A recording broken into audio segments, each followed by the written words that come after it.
Okay, today we are in the home of Mrs. Dr. Esney Sharp. She allowed me to do this interview with her. I just wanted to get on camera that it is okay to have your permission to this interview. Yes, it is. Okay. I just wanted to ask you a few questions about yourself. Is that okay? Yes. Okay. Okay. So the first question I wanted to ask you, have you enjoyed your life so far? Yes. Tell me about that, just a little bit. I've enjoyed my life so far because at the age that I am, I have reached sort of the pinnacle of my life. I've raised my family, my children, and I've been married. I lost my husband, unfortunately. He transitioned. But we spent many, many years together raising our children, and it was absolutely amazing. In terms of my career, I have reached a level where it's all uphill from this point on, and I'm very happy and settled in where I am. It has been very rewarding. Okay. Um, the next question I have for you is, what are you most thankful for? I am most thankful that God has allowed me to live through um, a debilitating health disparity called cancer. And I feel as though He has given me a second chance in life to accomplish more things for Him, as well as to spend more years with my children and my family. Okay. Okay, the next question I have for you. What did you ever do in your life when you were younger that was so bad you would never try to do it again? There have been several things that I've done, definitely more than one, that after the experience, I vowed to my own self that I would never, ever do it again. One of the most meaningful, and I'm going to call it the best experience, was when I decided to start a um, school, an etiquette school for young girls. And I didn't know at the time, but at the age that I was, I should have known, but I just didn't. And I learned a very huge and valuable lesson. The leader that I had at that time allowed me to start the school under his auspices and under his leadership in his location and amongst his parishioners. And I was so excited and so overwhelmed and so gung ho, as you would call it. I started the school and I gave absolutely no credit and didn't mention him in the manual that I wrote, didn't thank him for allowing me the opportunity to start an etiquette class. And when it was brought to my attention, he mentioned to me, I'm going to help you, and it's going to help you in life. Well, he mentioned it to me in front of the entire congregation of people. At that time, I thought it was embarrassing and it was painful for me. And for a couple of weeks, I thought he should have told me in private. But as I grew and as I matured in life, I realized what he did and why he did it, and why he did it that way. See, I'm a very aggressive and assertive person.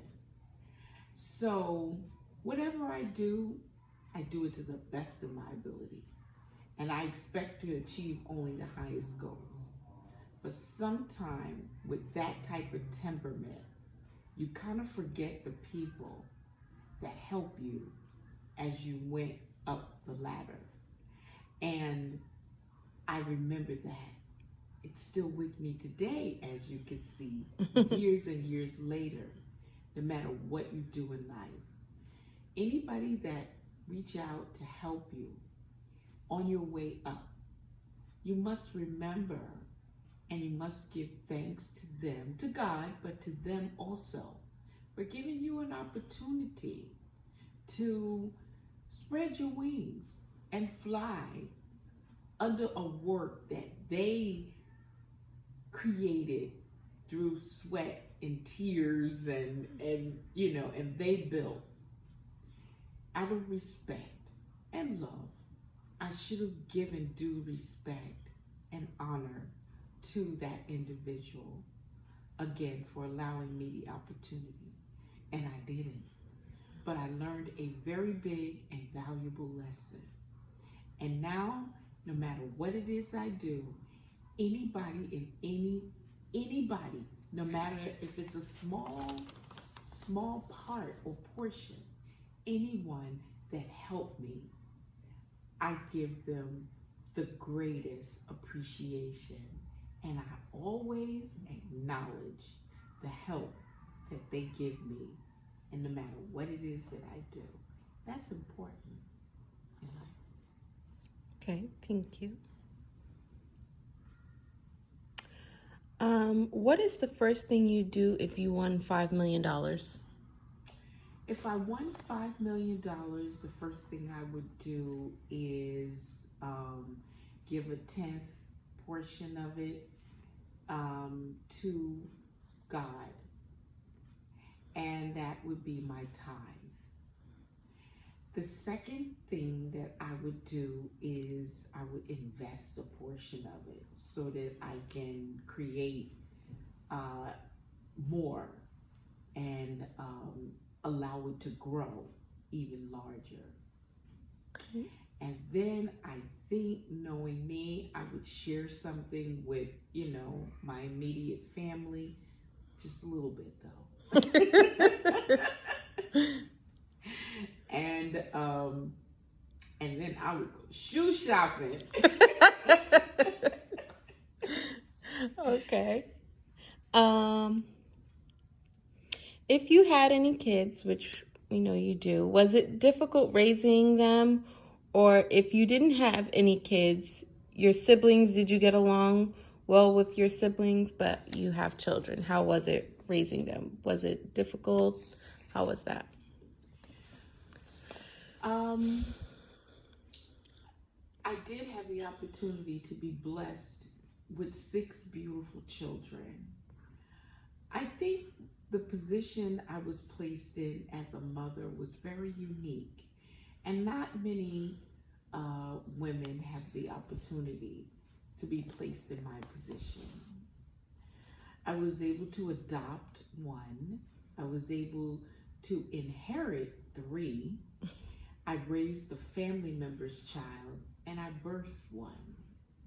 So with that diversity, each and every one of them had a different background.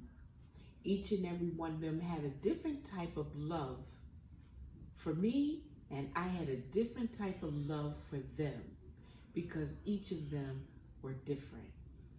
And it was a great experience, because, it's very different when you birth a child than when you have to raise someone else's child, or when you're raising a child that maybe no one wanted.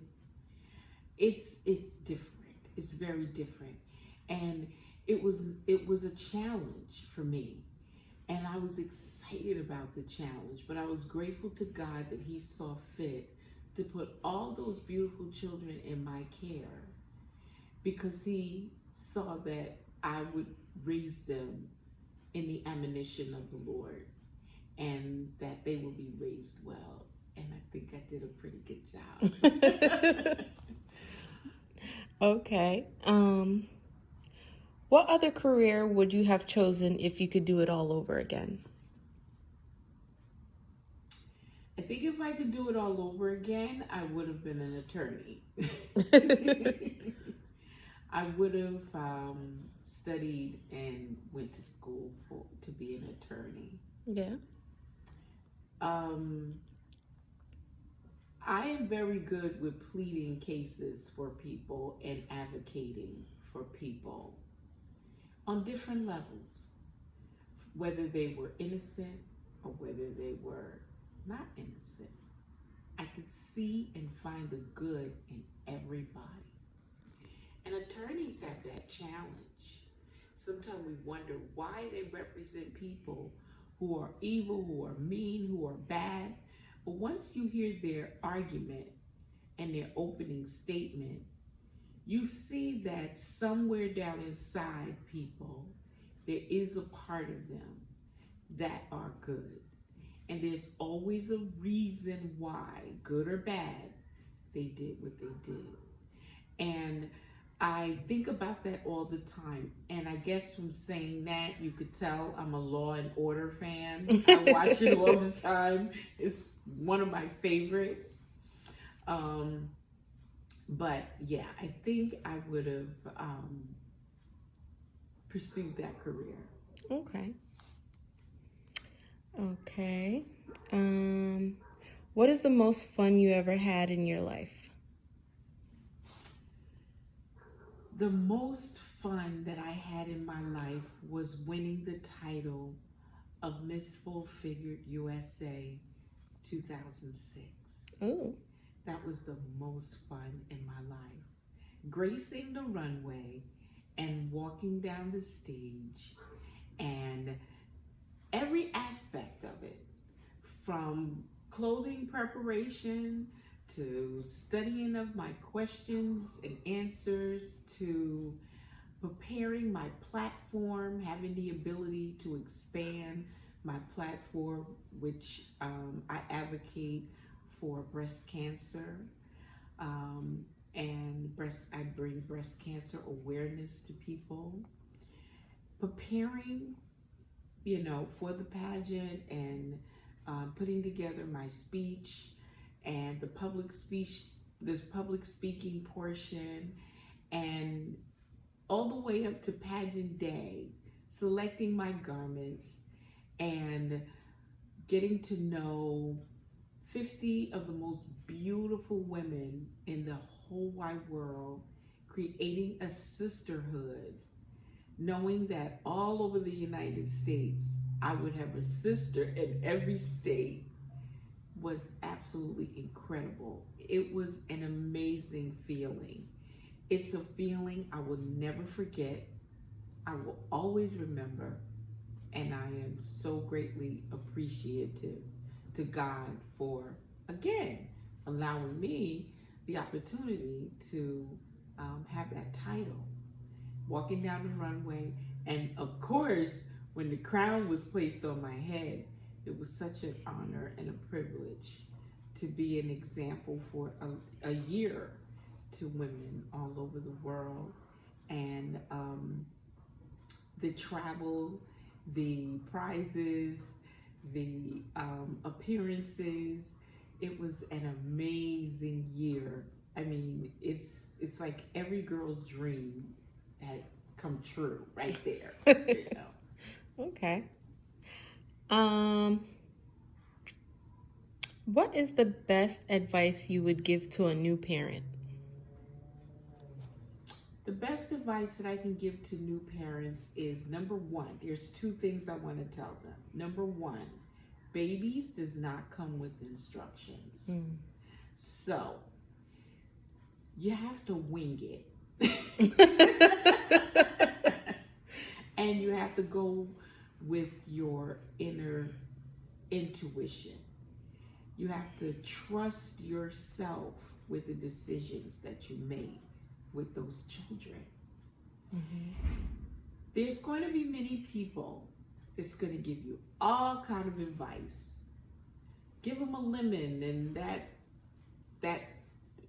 teething will go away, and all these crazy different ideas and ideologies of how to raise a baby and this, that, and the other. You'll probably see or read an entire collection of books saying, this is how you raise a child.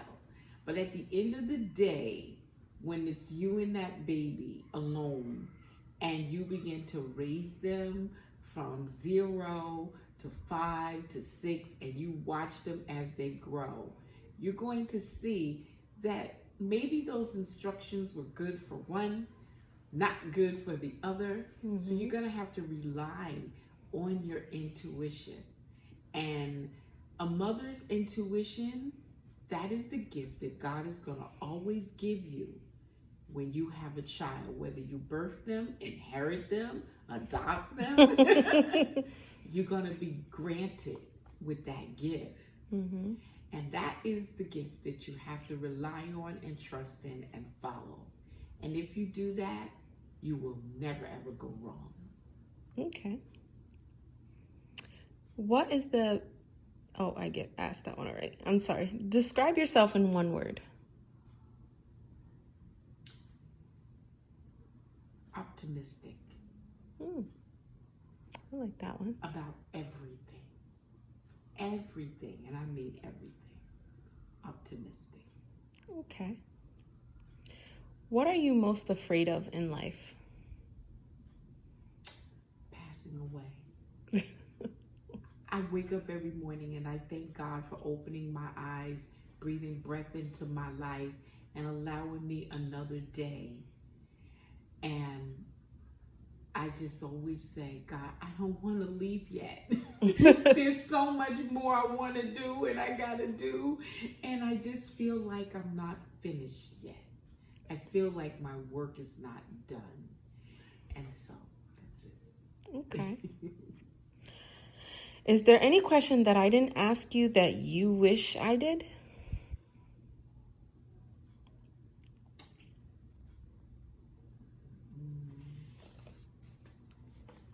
Probably what would I say to my 6-year-old self, or my 5-year-old self, or my little girl self? What advice would I give? Okay. And that would be, it's my motto anyway, but that would be whatever you decide to do in life. Whether you're little, young, teenage, adolescent, even up until adulthood, whatever you decide to do in life, do it to the best of your ability. Achieve only the highest goals. Always keep your head held high, eye to the sky. God is the key to your success. No matter what you do, persist until you succeed. Don't look back. And most of all, you gotta have outstanding self-confidence in yourself. You gotta have great self-esteem. You can't depend on someone else to have it for you. You got to have it for yourself. Okay. I have one question for you. If you can go anywhere in the world right now, where would you go?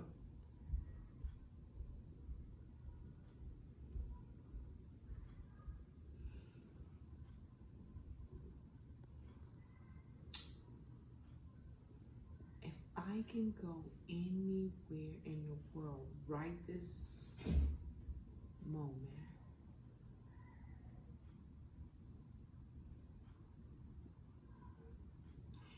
for some reason, that's a very hard question because I've done a lot of traveling in my lifetime. Prior to me starting my family, I worked in an industry in hospitality where I had an opportunity to do a lot of traveling. I've been in sales, so I traveled to different countries and different parts of the United States. And I actually love the state that I'm in right now. Oh. And there's like nowhere in the world I'd rather be right now than to be at home. I'm enjoying my life at home. Okay. Well, thank you very much. I appreciate you doing this interview with me. And thank you again. You're welcome. Thank you for asking. I enjoyed it. Okay.